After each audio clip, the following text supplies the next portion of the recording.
ಪಕ್ಷ ಹಿರಿಯರು ಮಾನ್ಯ ಮುಖ್ಯಮಂತ್ರಿಗಳು ಹೊಸ ಜವಾಬ್ದಾರಿಯನ್ನು ಕೊಟ್ಟಿದ್ದಾರೆ. 23ನೇ ತಾರೀಕಿಂದ ಶಾಲೆ ಪ್ರಾರಂಭ ಮಾಡ್ತಿದ್ದೀವಿ. ಆ ಶಾಲೆ ಪ್ರಾರಂಭದ ತಯಾರಿ ಏನಾಗಿದೆ ಅಂತ ತಿಳ್ಕೊಳ್ಳೋದಕ್ಕೋಸ್ಕರ ನಾನು ನಮ್ಮ DDPA BOಗಳ ಸಭೆಯನ್ನು ತಗೋಬೇಕಿತ್ತು.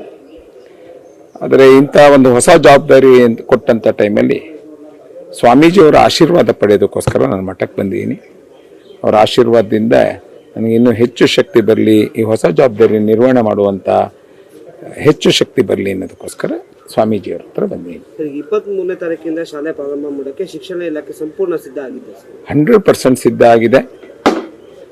ಇನ್ನೂ ಒಂದು ಹೆಜ್ಜೆ ನಾವು ಹೇಳಿದ್ದಕ್ಕಿಂತ ಒಂದು ಹೆಜ್ಜೆ ಮುಂದಿಟ್ಟು ನಮ್ಮ ಶಿಕ್ಷಕರು ಮತ್ತು ನಮ್ಮ ಅಧಿಕಾರಿ ವರ್ಗದವರು ಪ್ರಯತ್ನ ಮಾಡ್ತಾ ಇದ್ದಾರೆ.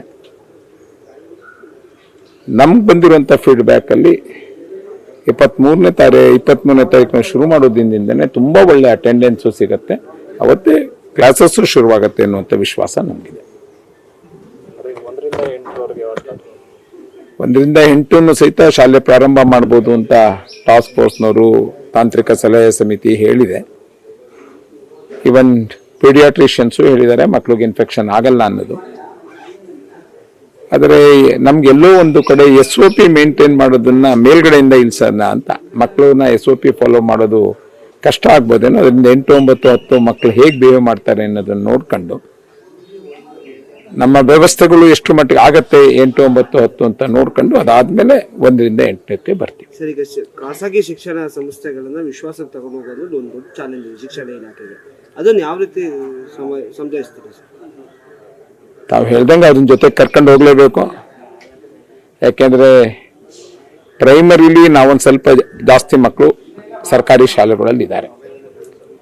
ಹೈಯರ್ ಸೆಕೆಂಡರಿ ಮತ್ತು PUದಲ್ಲಿ ತುಂಬ ನಮ್ಮ ಮಕ್ಕಳುಗಳು ಖಾಸಗಿ ಶಿಕ್ಷಣ ಸಂಸ್ಥೆಗಳು ನಡೀತಿದ್ದಾರೆ. ಮತ್ತು ಅನೇಕ ಖಾಸಗಿ ಸಂಸ್ಥೆಗಳು ನಮ್ಮ ಸರ್ಕಾರಿ ಶಾಲೆಗಳು ಓಪನ್ ಆಗೋದಕ್ಕಿಂತ ಮುಂಚೆ ಆ ಭಾಗದಲ್ಲಿ ಶಿಕ್ಷಣವೇ ಇಲ್ಲದೆ ಇರುವಂಥ ಟೈಮಲ್ಲಿ ಸಹಿತ ಶಿಕ್ಷಣವನ್ನು ಕೊಡುವಂಥ ಪ್ರಯತ್ನಗಳನ್ನ ಮಾಡಿ ಅನೇಕ ಶಾಲೆಗಳನ್ನ ಅವರು ಓಪನ್ ಮಾಡಿದ್ರು. ಮತ್ತು ವಿದ್ಯಾದಾನನೇ ಶ್ರೇಷ್ಠ ದಾನ ಅನ್ನೋದು ಕಾರಣಕ್ಕೋಸ್ಕರ ಅವರೆಲ್ಲರೂ ತಮ್ಮ ಸಂಪೂರ್ಣವಾಗಿ ಅವ್ರ ತ್ಯಾಗಗಳು ಮಾಡಿಕೊಟ್ಟಂಥ ಶಾಲೆಗಳು ಇದೆ. ಇತ್ತೀಚಿನ ದಿನದಲ್ಲಿ ಕಮರ್ಷಿಯಲೈಸ್ ಆಗಿರುವಂಥದ್ದು ಇದೆ. ನಾವೆಲ್ಲ ಶಾಲೆಗಳನ್ನ ಒಂದೇ ತರ, ಖಾಸಗಿ ಶಾಲೆಗಳು ಎಲ್ಲವೂ ಒಂದೇ ತರ ನಾವೇನು ನೋಡೋಕ್ಕಾಗಲ್ಲ. ಆದರೆ ಸುರೇಶ್ ಕುಮಾರ್ ಒಂದು ಪ್ರಯತ್ನ ಮಾಡಿದ್ರು. ಕೋವಿಡ್ ಅಲ್ಲಿ ಜನ ತುಂಬಾ ಒದ್ದಾಡ್ತಿದ್ದಾರೆ, ಅವರ ಆರ್ಥಿಕ ವ್ಯವಸ್ಥೆಗಳು ಹೆಚ್ಚು ಕಡಿಮೆ ಆಗಿದೆ ಅನ್ನೋ ಕಾರಣಕ್ಕೋಸ್ಕರ 70 ಭಾಗ ತಗಬೇಕು ಅನ್ನೋದು, ಅದಕ್ಕೆ ಕೋರ್ಟ್ ಸ್ಟೇ ಕೊಟ್ಟಿದೆ ಅನ್ನುವಂಥದ್ದು ತಮ್ಮೆಲ್ಲರಿಗೂ ಗೊತ್ತೇ. ಖಾಸಗಿ ಸಂಸ್ಥೆಯವರು ನಾವು ಹೋಗಲ್ಲ ಅಂತ ಅನ್ಕೊಂಡಿದ್ವಿ ನಾವು, ಯಾಕೆಂದ್ರೆ ಅವ್ರ ಮಕ್ಕಳಿಗೆ ಅವರು ಬಿಟ್ಟು ಕೊಡ್ತಿದ್ದು ಆ ಪ್ರೀತಿಯಿಂದ ಈ ಕಷ್ಟದ ದಿನಗಳಲ್ಲಿ ಅವ್ರು ಇರ್ತಾರೆ ಅಂತ. ಯಾವುದೋ ಒಂದಷ್ಟು ಸಂಸ್ಥೆಗಳು ಹೋದ್ವು, ಎಲ್ಲರೂ ಹೋಗಲಿಲ್ಲ, ಮುಗಿವೆ.